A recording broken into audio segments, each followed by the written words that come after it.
Sipas standardit ton, çmimet janë shumë të larta, pensionet e shkojnë vetëm për ushqim.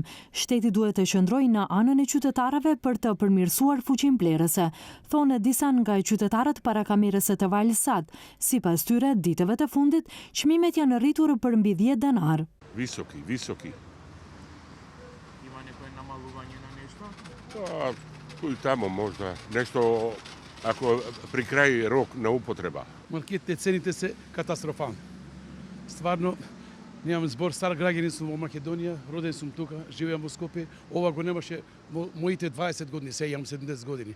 Ова е стварно катастрофа. Секоја цена не знае 2-3 динара, туку од 10 нагоре. Но ти кажам, добри се сега, але вика дека ќе намалат, али... Дали намалија? Не вика. Не, тие старите уште. Një ditë më parë, lidhja e sindikatave njoftoi se shpenzimet minimale mujore për një familje 4 antarëshe në janar arritën në 66.413 denar. Синдикалната минимална кошничка порасна за 1000 денари. На едно 4-члено семејство, само за храна, за основните прехранбени производи, потребна му е цела минимална плата.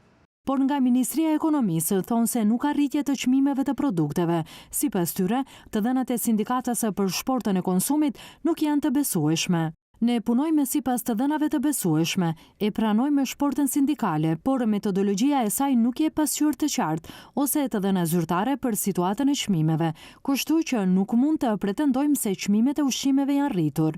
Nëse një familje jeton në apartamente me qira prej 60 metra katror, kostot rriten me 21.713 denar dhe pastaj shporta do të arrijë në 81.788 denar.